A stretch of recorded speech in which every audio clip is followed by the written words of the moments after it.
Welcome to Haunted Indian River County by Larry Lawson. Indian River County is an idyllic vacation spot on Florida's east coast, not far south of Cape Canaveral.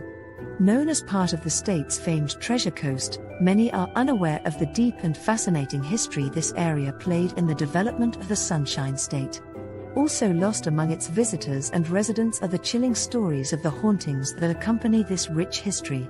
It is here that a man named Waldo still looks after his family and properties, 6 decades after his death. Or a retired preacher is seen digging up his hidden treasure, days after he died. Larry Lawson spent more than 40 years in the law enforcement and criminal justice education profession. He holds a Bachelor of Science degree from Nova Southeastern University and a master's degree in public administration from Troy State University. He serves on the board of directors of the Indian River County Historical Society, is the director of the Florida Bureau of Paranormal Investigation, and is the owner of Indian River Hauntings, LLC, where he provides historical and paranormal tours and events. He has been actively researching the history and paranormal legends of the Treasure Coast of Florida since 2010. Larry is currently the host of Paranormal StakeOut radio TV show on the CANCOM Broadcast Network and the past host of Encounters with the Other Side on WPSL Radio in Fort Pierce, Florida. Pre-order your copy of Haunted Indian River County by Larry Lawson on Amazon.com today.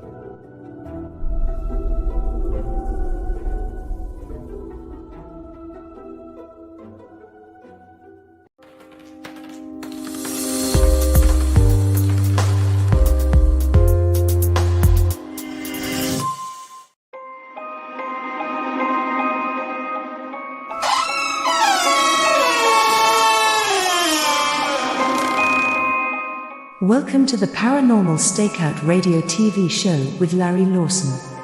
As a former career law enforcement officer and law enforcement educator, Larry focuses on the use of tried and true law enforcement investigative techniques in conducting paranormal investigations. Despite his experience and training, Larry also keeps an open mind to discussions on topics that deal with evidence that are not quite as physical in nature.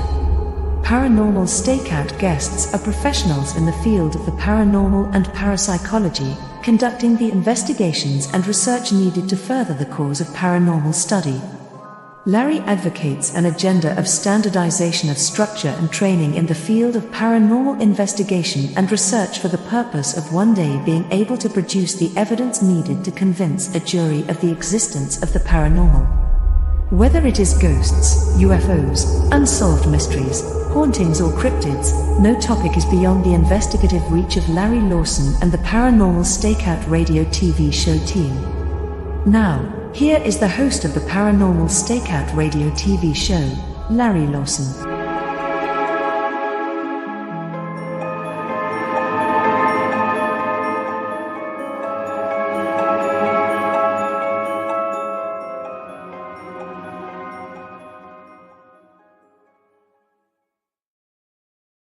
And hello, everyone. Welcome back to Paranormal StakeOut. I'm your host, Larry Lawson, coming to you from beautiful Vero Beach, Florida, where the sun always shines, well, at least most of the time. It's been shining a lot lately. I like to talk about how hot it is down here all the time, but everybody's got it this summer, so I hope all of you out there are doing well. Want to welcome all of our viewers, all of our friends joining us tonight, particularly those on the CANCOM Broadcast Network. So happy to have you here with us tonight. And I've got quite the guest tonight, and I'm very, very excited to bring her on. Abby Lynn, after a career in television production, writing, and broadcast journalism, Abby embraced her lifelong gifts of spiritual communication and connection to open doors beyond the veil and guide others on their paths to healing and transformation. A Reiki master and seasoned storyteller, Abby integrates her expertise as a TV producer and journalist to share transformative experiences with global audience. Whether teaching, channeling, or healing, her mission is to inspire or empower others to connect with their higher selves and explore the multidimensional realms. With that, Abby, welcome to the show. Thank you so much, Larry. Thank you for having me. So you're up there in the beautiful Charleston area, and I know for a fact you're warm up there also. Yeah. So I usually don't record my videos in this room, but my space, the furnace broke, and it is currently 88 degrees in that room. So I had to quickly move and makeshift this area for this evening. Well, please, everybody, be careful. It is the heat out there is just destroying everybody. So please be careful. Well, you've got quite the resume, Abby. Television, gift of the psychic abilities. Tell us a little bit about yourself, how you went from A to B. It was, actually, it wasn't as interesting of a journey. It was a very nice, easy flow. But I often talk about it was a life tapped in. So I was experiencing paranormal from the time I was a toddler, whether it be spirit in my home or the UFOs outside. So, at the age of 4 and 5, I was already telling my parents about how I, went up into a ship that evening, and I remembered it. I remembered going, and the thing I loved most, I lived in the Appalachian Mountains. And so I remember as a toddler going up, and I was finally able to see from the tippy tops of the evergreens, because they were so massive when I was a child, and I could finally see and look down on top of them. But those were always very positive experiences for me. The ones that I could remember were positive. There were other ones that were not positive. Those were the evenings where I was being quote unquote taken. But because I had those experiences and I had the experiences with spirit, that's what led me into journalism. I had a very curious mind, because I was always looking for a way to explain my life to other people.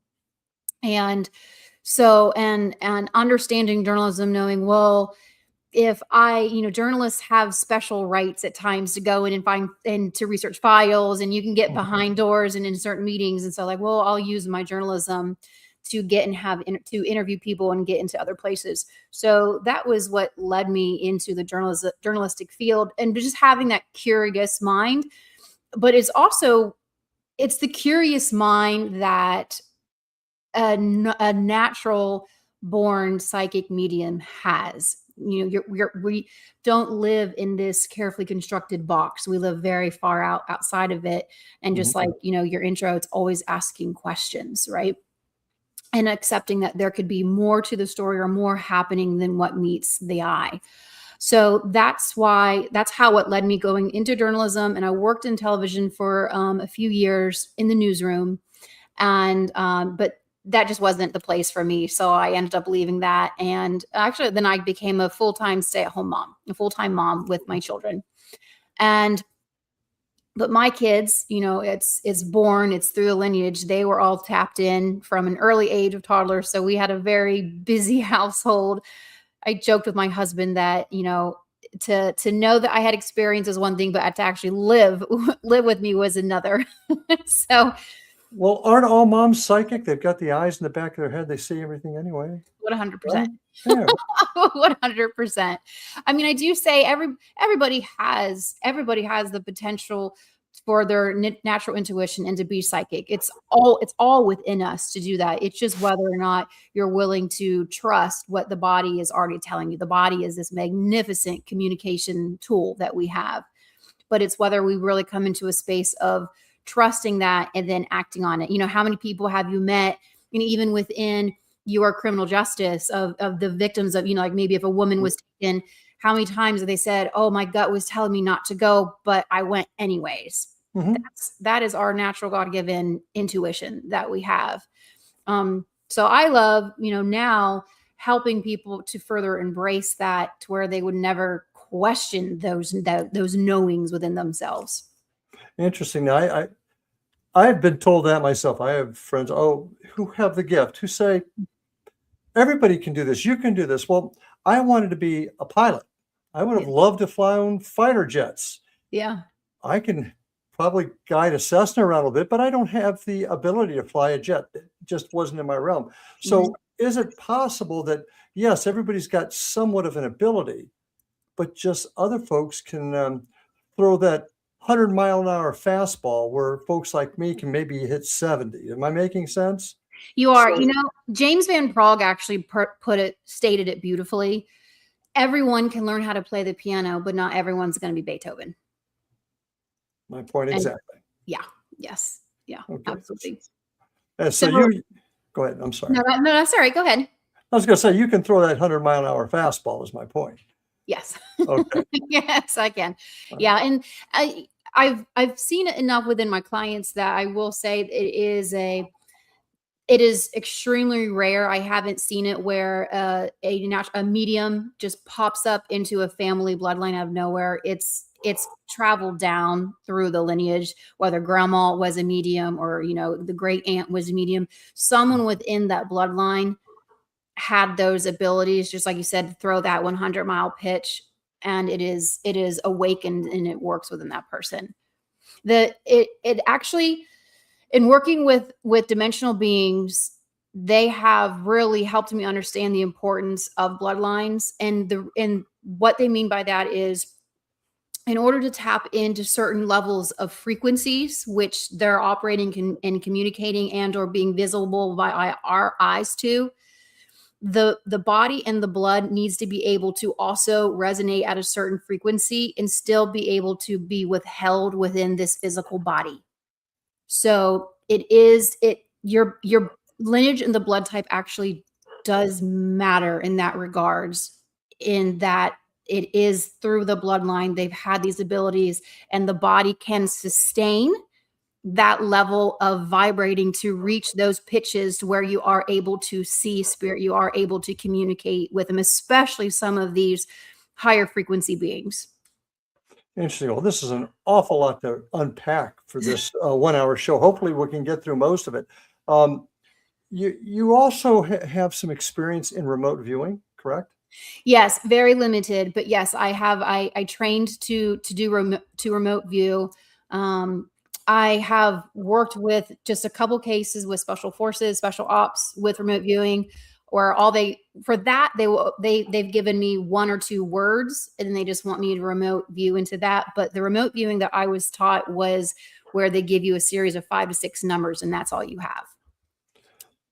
I've talked to several people that have received training in remote viewing. Most of them have been military, but there are folks out there that were trained outside of the military. Yeah. Who does that training?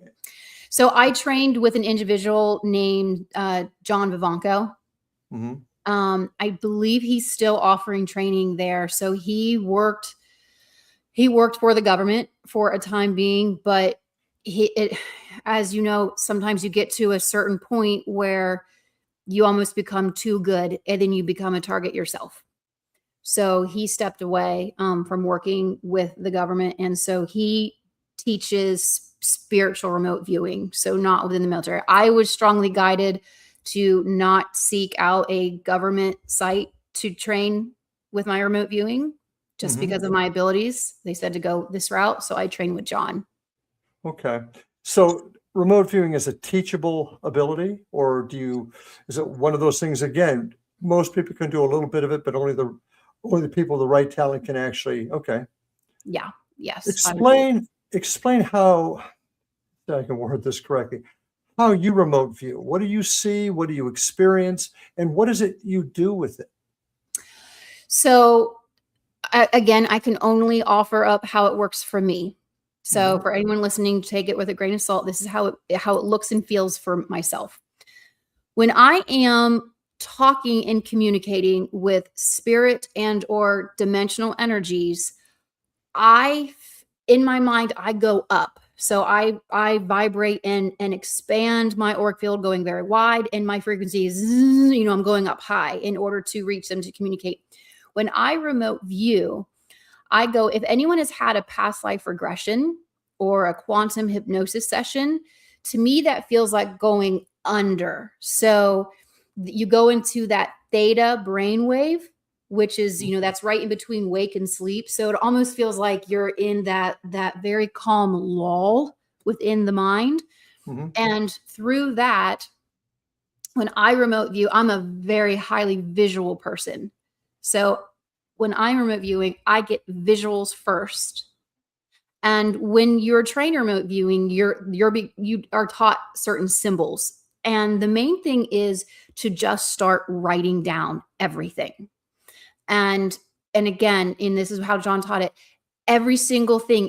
If you're getting a color, if you're getting a sound, a smell, a sight, write everything down. Don't try to make sense of it.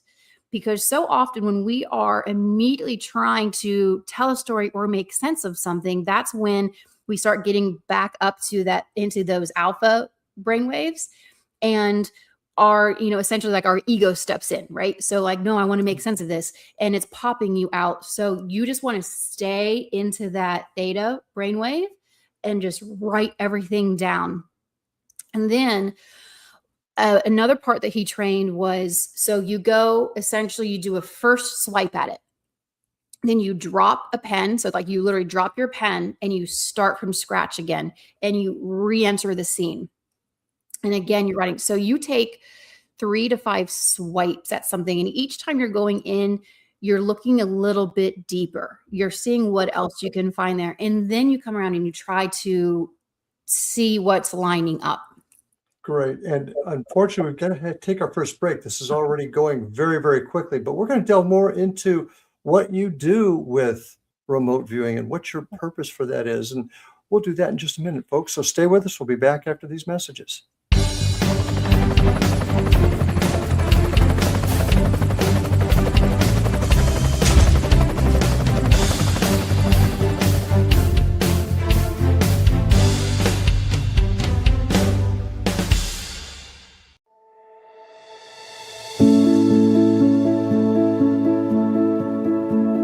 Are you looking for handcrafted quality that will stand the test of time? At Benchland Woodworking, beautiful wood creations are built with skill, passion, and attention to detail. From custom furniture and home decor to unique handcrafted pieces, every project is designed to bring warmth, character, and lasting beauty to your home. Whether you're searching for a one-of-a-kind gift or a custom piece made just for you, Benchland Woodworking delivers craftsmanship you can see and quality you can trust. Visit benchlandwoodworking.ca. Benchland Woodworking, handcrafted quality, timeless design, built to last. That's benchlandwoodworking.ca.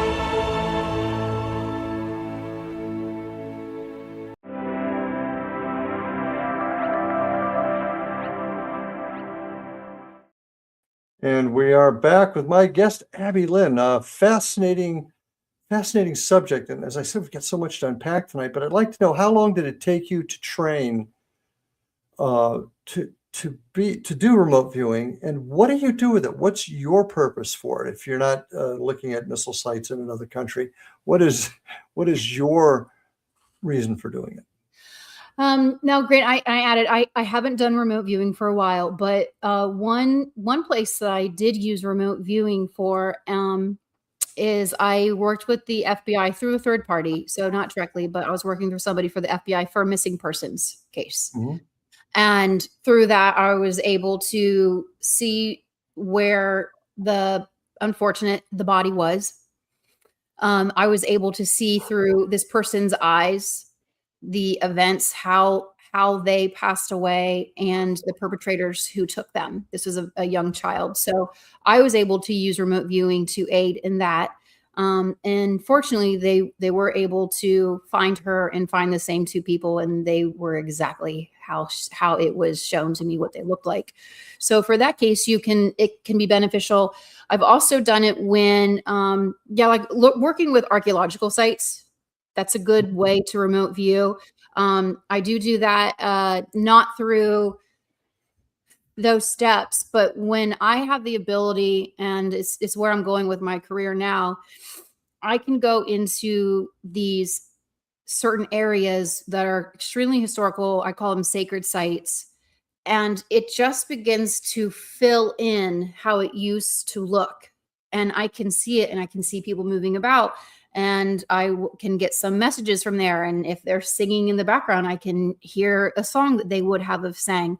So that's another way that I do remote viewing in my own personal life. But I call it active remote viewing. I'm actually there viewing it, but from 2,000 years ago.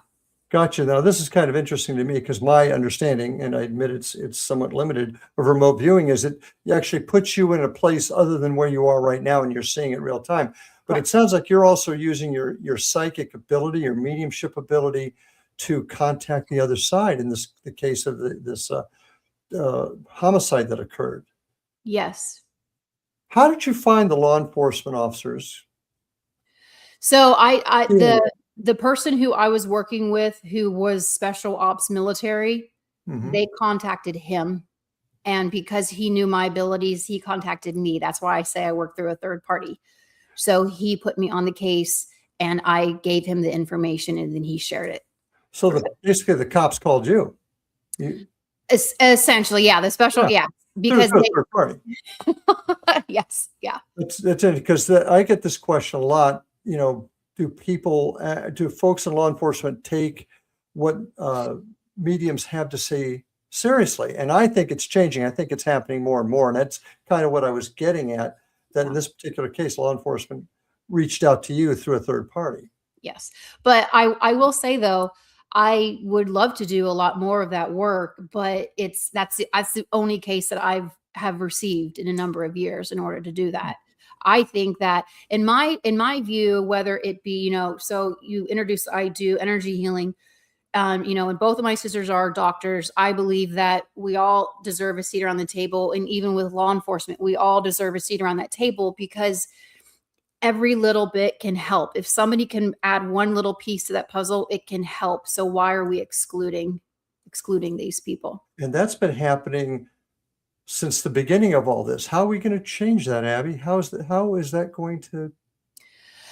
It takes, for me, it takes meeting people in person, seeing that you are someone of integrity, you are someone of high ethics.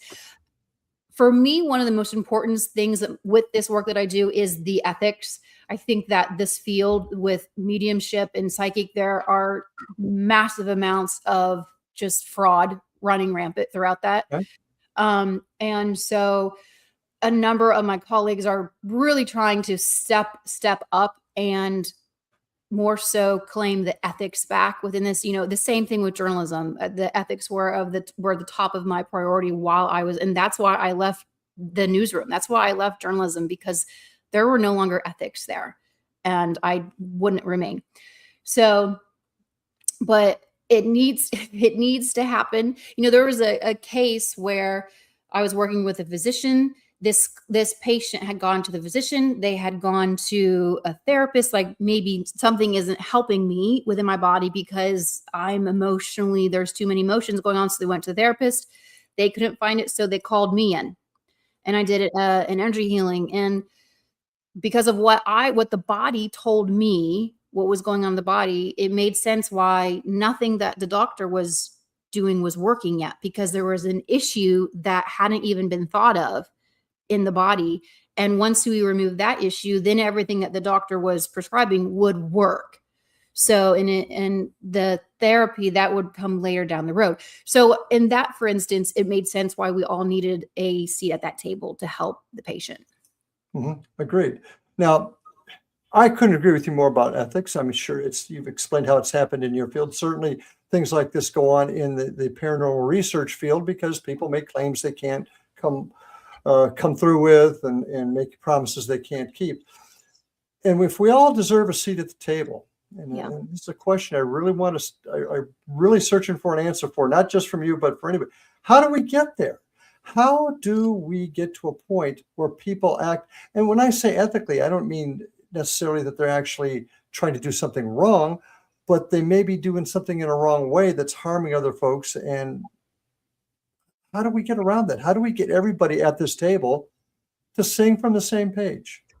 Well, I have met a few people that are at that table. And what I've kind of discovered with that is, at least within the mediumship realm, is that they, in their mind, I've worked, this is them saying this, I've worked so hard to earn this seat. Mm-hmm.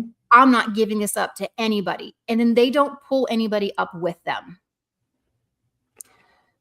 Or I don't want to give out my information for fear that somebody else may use it and get a step ahead of me.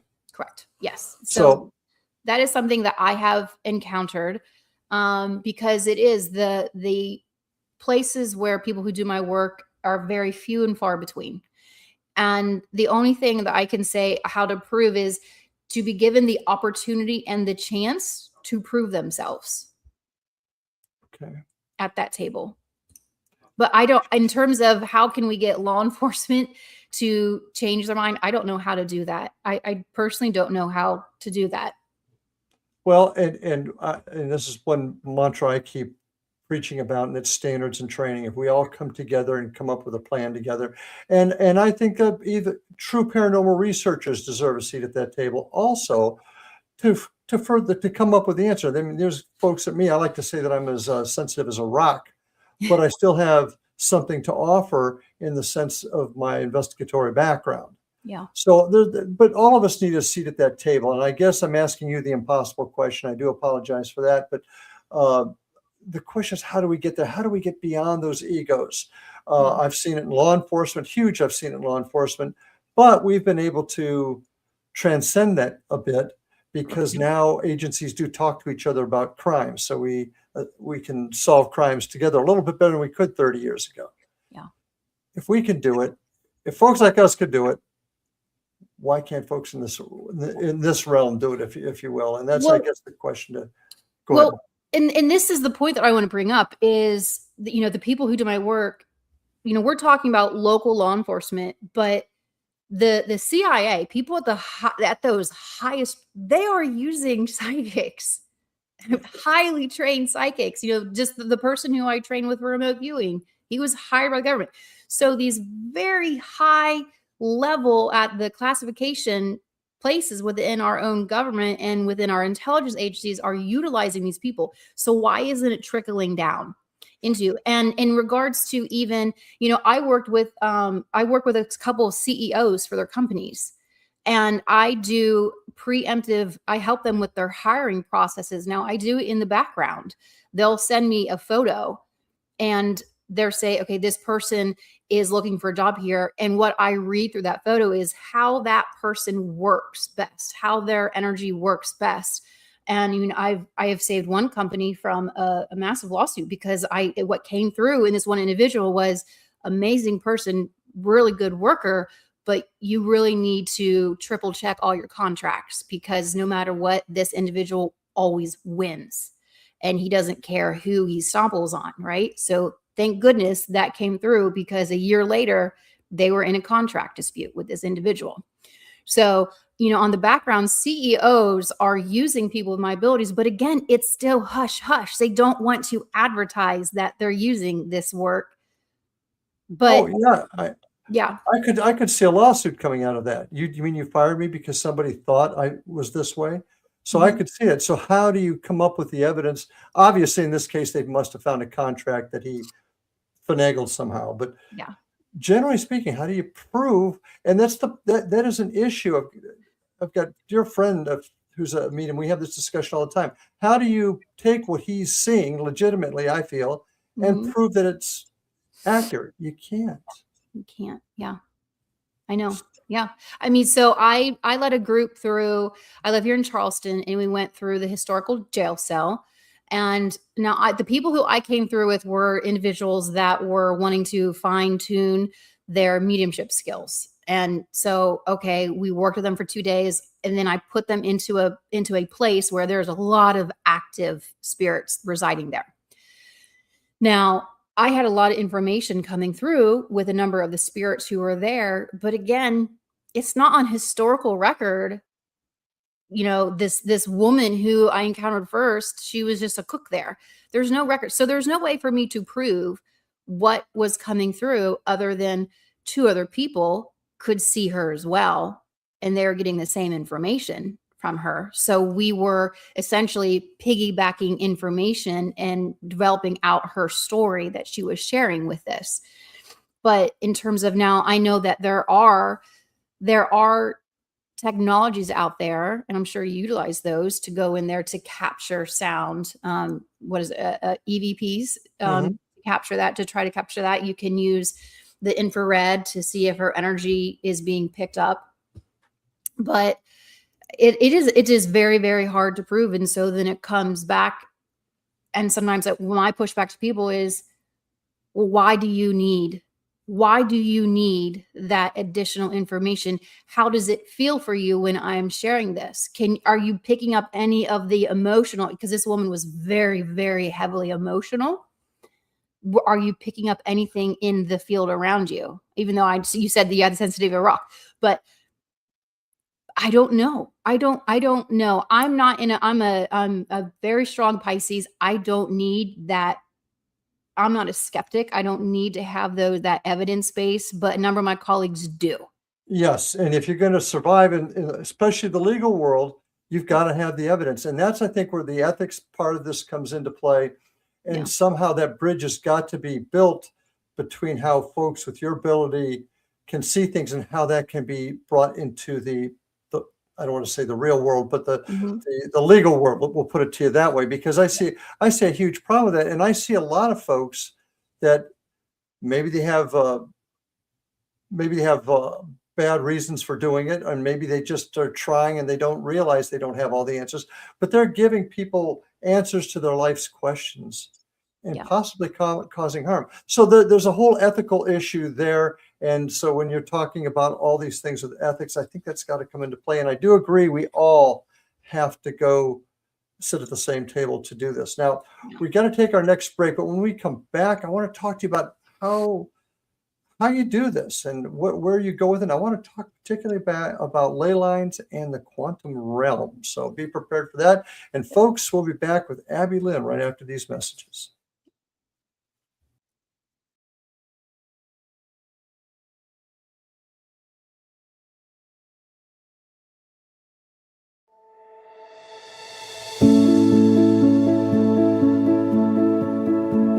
Are you looking for handcrafted quality that will stand the test of time? At Benchland Woodworking, beautiful wood creations are built with skill, passion, and attention to detail. From custom furniture and home decor to unique handcrafted pieces, every project is designed to bring warmth, character, and lasting beauty to your home. Whether you're searching for a one-of-a-kind gift or a custom piece made just for you, Benchland Woodworking delivers craftsmanship you can see and quality you can trust. Visit benchlandwoodworking.ca. Benchland Woodworking, handcrafted quality, timeless design, built to last. That's benchlandwoodworking.ca.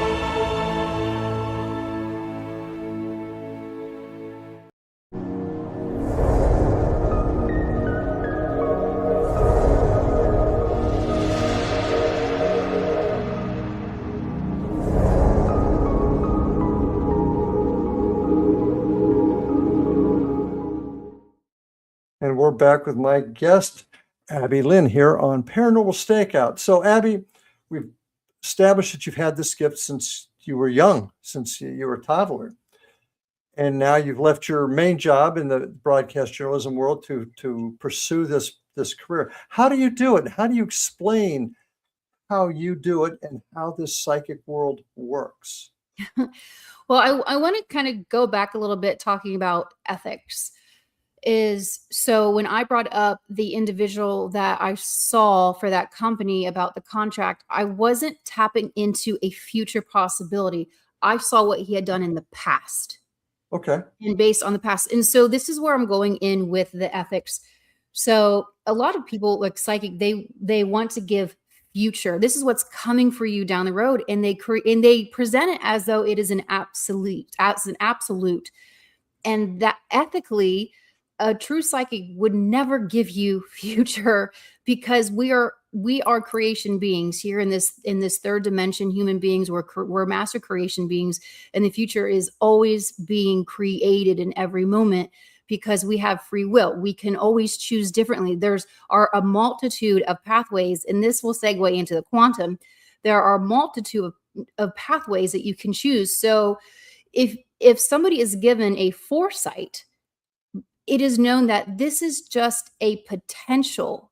It's not a guarantee that this is going to happen in your life, but this is something that your soul has chosen as a possibility. Now, whether you pursue that and go that way, that's up to you. Because again, we have free will down here, but there are a number of future possibilities. So for anyone to come up and say, well, this is my future sight and this is absolutely going to be happening, that is unethical, because that is a falsehood, because there would have to be a million different decisions that would all line up for that one potential outcome. That is just a possibility. And so through that quantum, this is how I work. When I am working either remote viewing and or getting psychic information and or through mediumship, we are going, and even I do quantum hypnosis. You're going up into that quantum realm. So I love watching the Marvel movies. They actually describe it very, very well. Like the Loki show and Doctor Strange. But you're going up to a place, and if we have the understanding that all of us come from God, from source, whatever you want to call it, right? We come from source. Essentially, Larry, you are the Larry version of me, and I'm the Abby Lynn version of you. If we want to go to the very, very beginning, the basic, right? We all started as light, as energy coming from source. Hive mind. I'm sorry? Hive mind type of theory? Not really. No, because I don't know. I don't like hive-mindedness. No, we're not hive-minded. We each one of us has a free will, but that's how we are connected. Now, each one of us become our own expression of an energy, but still at the very, very base, we are still light. We're still a frequency. And so when I'm going up into that quantum realm, now granted, you've given me permission. If we have a session or I'm working with you, I always ask, do I have permission to go and read your energy, which is me going up into the quantum and reading all that has been. When you've given me that okay and that permission, I'm essentially, the reason why I can see it and hear it is because at the end of the day, we are all light. We're all energy. We all came from the same home. And that's how we are connected. That's why you can walk up to somebody and feel like, I feel like I know you. I feel like I've seen you before. And that's the word resonance. You have a resonance with certain people because whether you've had past lives or you are more connected in a frequency space with them. So that to me is the quantum. So when I'm remote viewing, I'm going up into that quantum space where there is no time. Everything that ever was has been.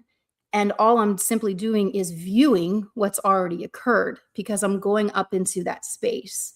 If we're looking at the Akashic records, I'm just going up and tapping into another lifetime, which at the very base, we're all still the same light and frequency. And so I have permission to go in there and view that and see that. Mm-hmm.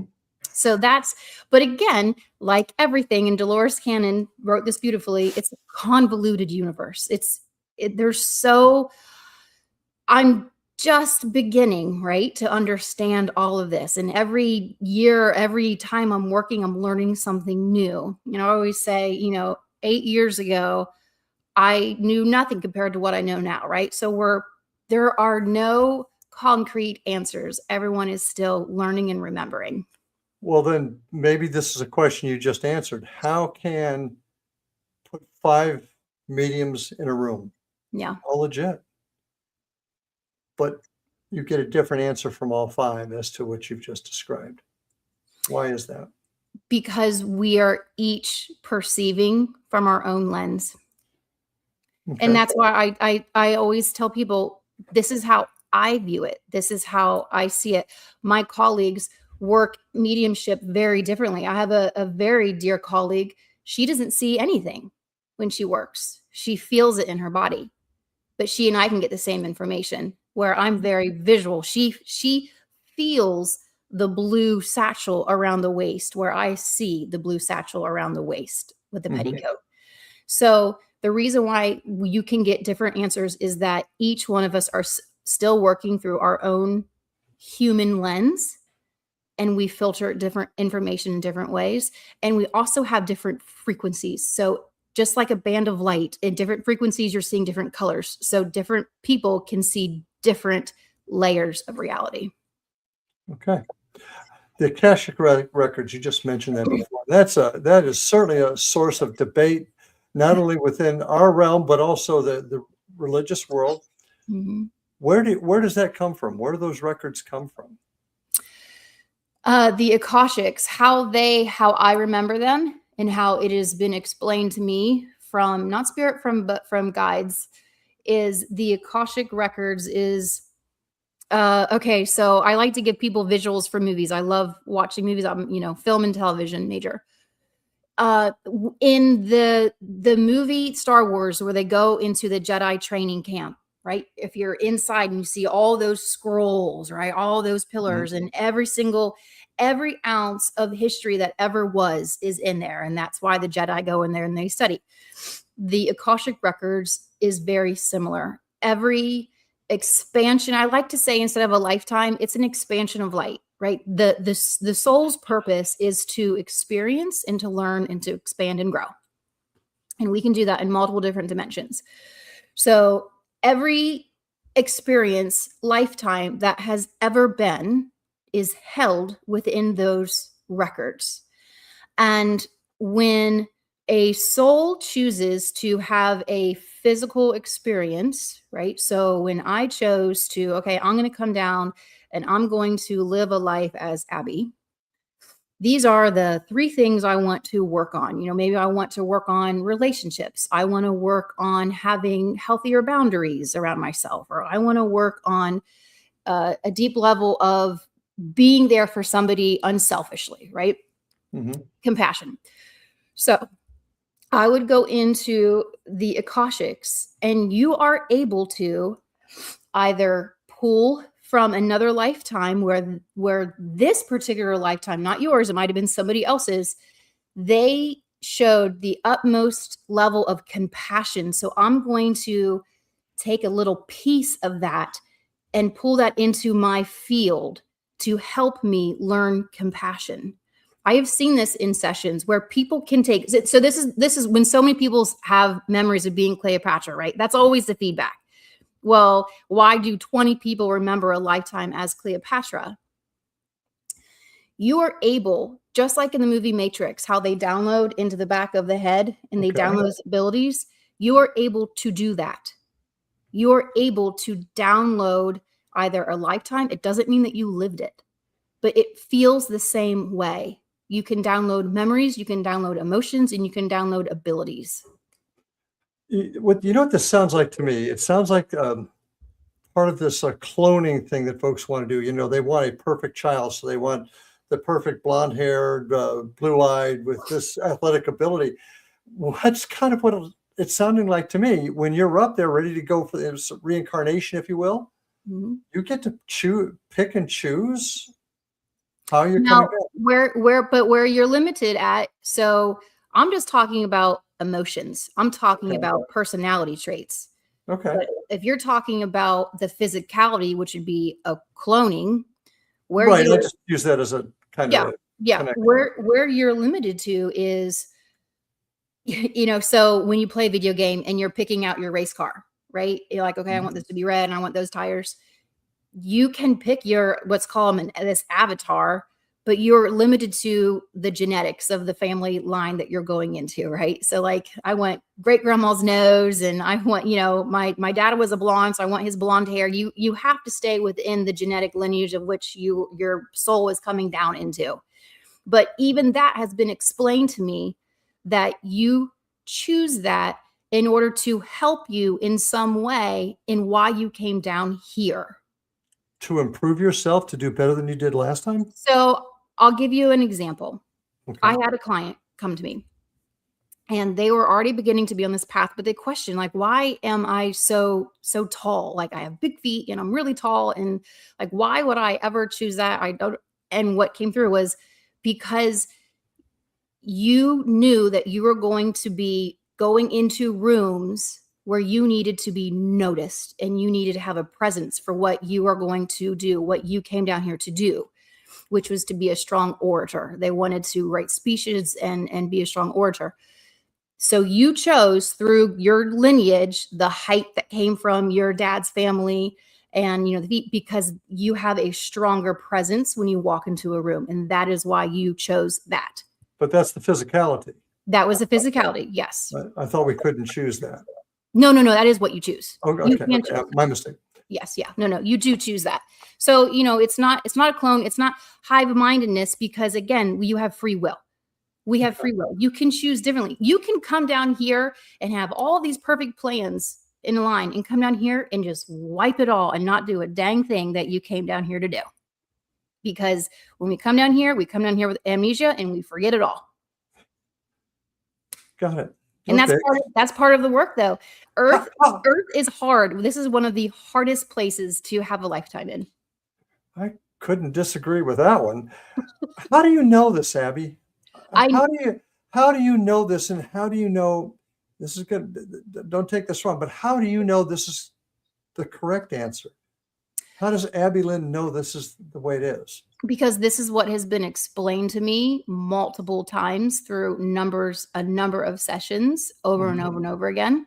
And again, I will reiterate, this is my lived experience, and you have the free will to not believe a word I'm saying. Oh, true. And then that's not the issue. I guess what I'm getting at is going back to those 5 mediums in the room, telling you 5 different stories, all of them, however you've done it, you've confirmed as being legit. How do they give 5 different stories? Because this is pretty detailed about how we come and go. Yeah. I do find one similar vein there, and that's that there's that one basic energy that we come from.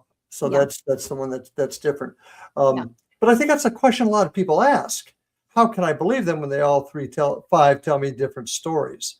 So explaining it the way you did, maybe you'll make people understand. But then they have trouble maybe understanding which one is correct, which route is correct. So I can see that. Go ahead. I'm sorry. Oh, yeah, no. And to that, my only answer to them is always, well, this is what has rang true. It rings true in my body. It's what has been shown and told to me for a number of years, over hundreds of different clients. And at the end of the day, you don't have to believe a word that I'm saying. Well, we all believe you, Abby. Don't worry about that. Okay, folks, we're going to take our next break. We'll be back for our last portion of the show here. So stay with us, Abby Lynn, on Paranormal StakeOut. See you after these messages.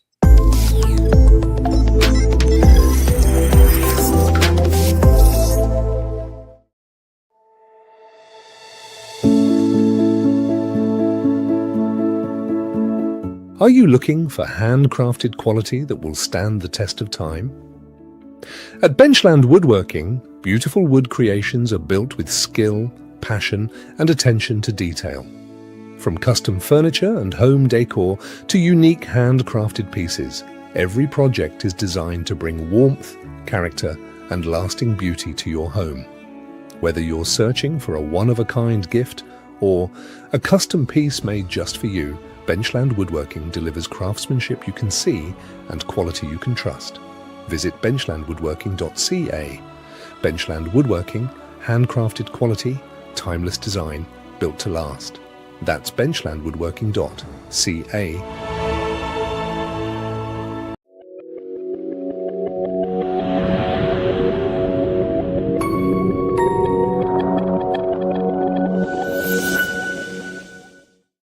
And we are back with my guest, Abby Lynn, in our last section. We had so much to unpack here. I know I'm not going to get through all of it, but I do got to have a couple directions I do want to go. Yep. I understand you work some, or you, I don't know if that's the right word, but you deal with ley lines. Mm-hmm. I need to ask you about that because I have a big question mark in my head on what they are. I know that they were created by a guy named Watkins in the 1920s, and they were designed to map out trade routes between holy cities or important cities back in ancient times. Yeah. How did that turn into a spiritual energy concept? So the way that and I know what you're talking about, and he didn't really create it. He tapped into it. He recognized what was there because, again, he was traveling everywhere and he was noticing that these very historical sites, especially where they chose to do temples and or prayers and or rituals, that they were all lining up around the globe. And, there's no such thing as a coincidence within that, especially dealing with science. So the way that ley lines feel to me is a lot like the nervous system of the body. So it sends messages. And when, in terms of spirituality, when you go to a place where there are sacred temples or sites, the energy is just amplified. So it's essentially, the closer you get to the nerve system, the stronger the messages are going to be. And again, I am also learning this as I go too. I am seeking these places out to go and get my feet in the dirt, my hands in the dirt, my hands on the stone, and seeing what information, asking the question. I go in there like a journalist, and I do mediumship the same exact way. I go in and I ask why, and then I ask why again, and I ask why again, and ask why again. Because again, you are looking for answers. And whenever I can, so I've paired up, and I've started a company called Leyline Travel. I've paired up with an archaeologist. He's an archaeologist and a geologist and a historian. And so we go into these areas, and I go in as a remote viewing psychic, and I first feel what the land is sharing with me in these sites, in this heightened state. So it's much quicker and easier when you are on the grid to tap in, because our bodies are electric, right? Positive, negative ions. So when you become very grounded and still, the just like the nervous system of the body, the messages are being sent. So I go into a place, I share what I'm being shown, what I am seeing, and then I have an archaeologist and historian to either back up to say, yes, actually, and then he gives a further explanation on that, or I'm helping him to connect dots where perhaps the historians had questions there, and or looking at a new way to look at history, or he's saying, nope, that's not anywhere where I've read that. And so I'm like, okay, well, let me tap in a little bit further, and let me ask why. But if the ley lines were the creation of a guy in the 20s, where's the connection that it holds that energy? He created the concept of them. Okay. So they were already there. He didn't create ley lines. The planet has a natural grid system around it. Okay. So just like when you're wiring the electricity of a house, right? So these ley lines were already there.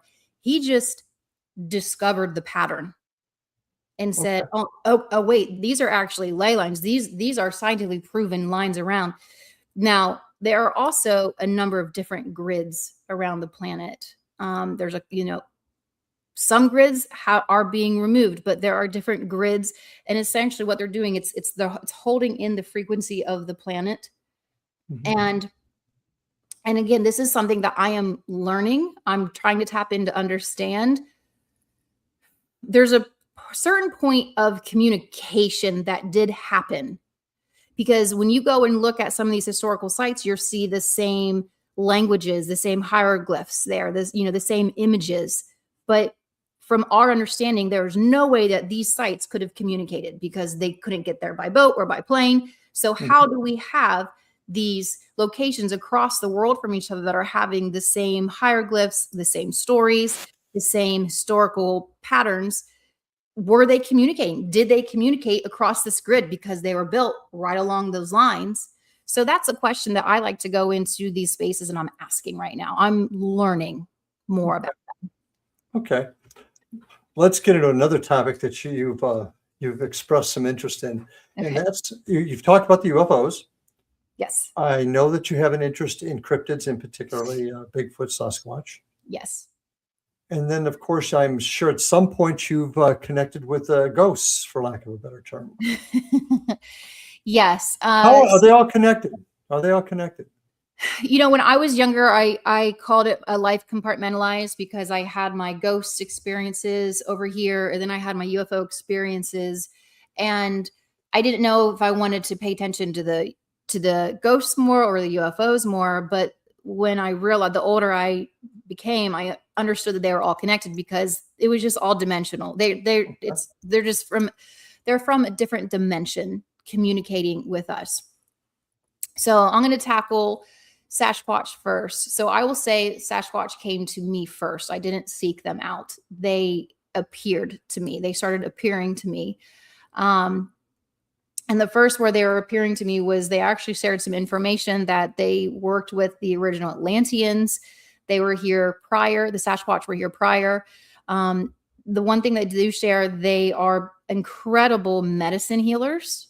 They understand every plant and what it can do on our planet. Master healers. And one thing that they shared with me was that they taught Atlanteans earth medicine. So that gives me the feeling that Atlanteans came here. And what do you mean came here? I feel like they must have came here to not already understand plant medicine and earth from medicine. Another planet, from another world. Is that what you're okay? Essentially, yeah. Okay. So, but the Sasquatch, and again, this is from what is being shared with me. There was an exchange in that the Sasquatch, in exchange for them teaching the Atlanteans earth medicine and how to heal the bodies, the Sasquatch were portal guardians. And the Sasquatch still do this all around the planet. They guard all of the portals, whether it's portals to go off the planet or portals for quick on our planet. So they do a lot of portal work. The Sasquatch also showed me that yes, while they have been here for a very, very long time, they are also on another planet and they can portal from that planet to here as well.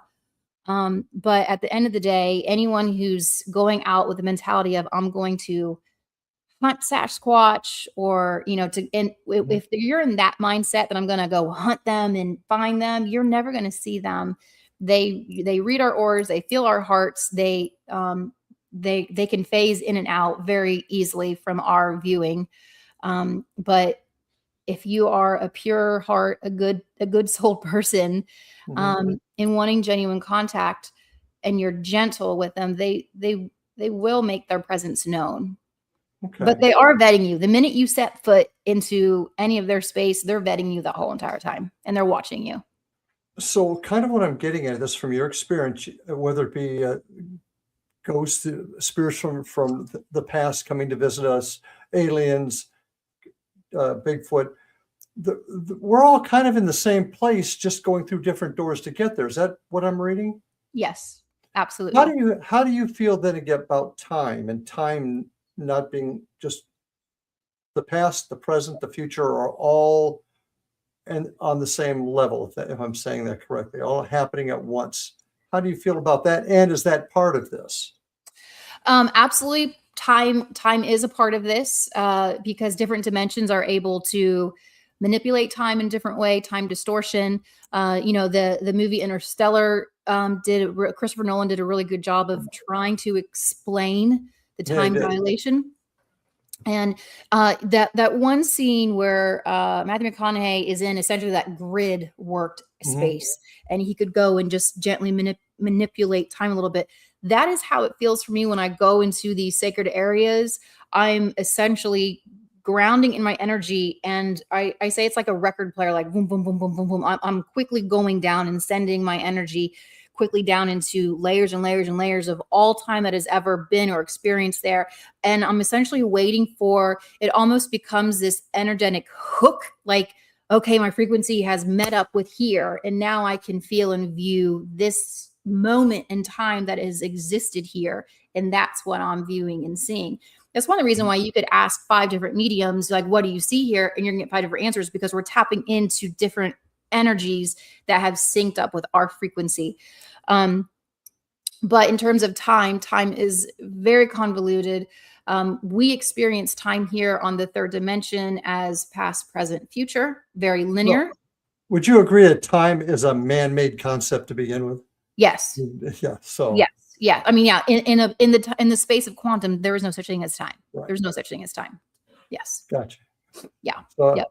And that's one of the reasons why you can access different information, because you're going to a place where there is no time. It just is.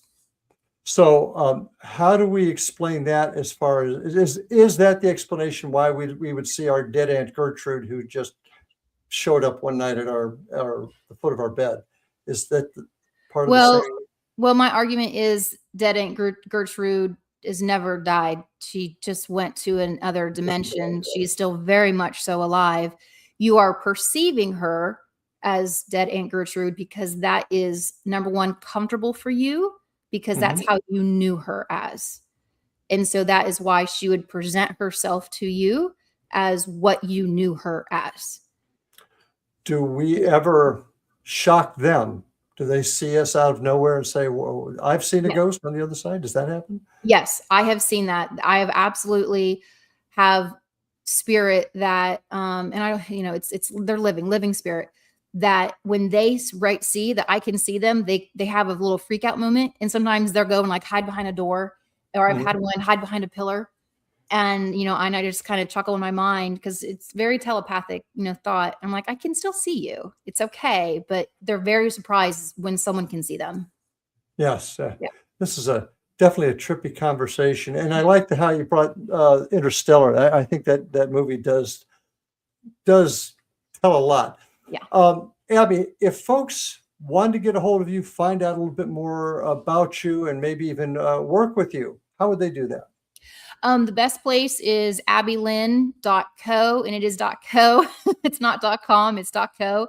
Or Leyline Travel. You can find me through leylinetravel.com as well. If anyone's interested in going to the ley lines and experiencing that, my next one is Scotland. So we're going where Avalon and Druids are at. Oh, so that's an actual trip. I mean, that's a travel agent type trip. Oh, that's very, very interesting. Heading to Scotland to do that. Yes. Okay. What are your plans for the future? My plans for the future are to continue to, I love hosting retreats, holding space for people who are ready to gently dip into their intuition, wanting to expand in that. Again, I like teaching practical tools that you can use in everyday life, because not everyone here is to be woo. It's, okay, we can learn this, but how does that help me in my everyday life with my job and groceries and family? And so folks, you've got the addresses to get a hold of Abby if you need to. And I also want to mention that if you do want to check more about my team and what we do, you can find more about us at IndianRiverHauntings.com. You can also check us out on YouTube at the @ Indian River Hauntings 2341 to see some of the work that we do. And of course, always here on the CANCOM Broadcast Network, you can see all of our shows. And there's a lot of other great shows on there too. So I encourage you to check out, go to xzbn.net and check out all the great shows on the CANCOM Network. And with that, Abby, thank you for being with us tonight. Folks, thank you for joining us. And until we meet again, take care, love your family, and we'll see you on the other side. Have a good night, folks.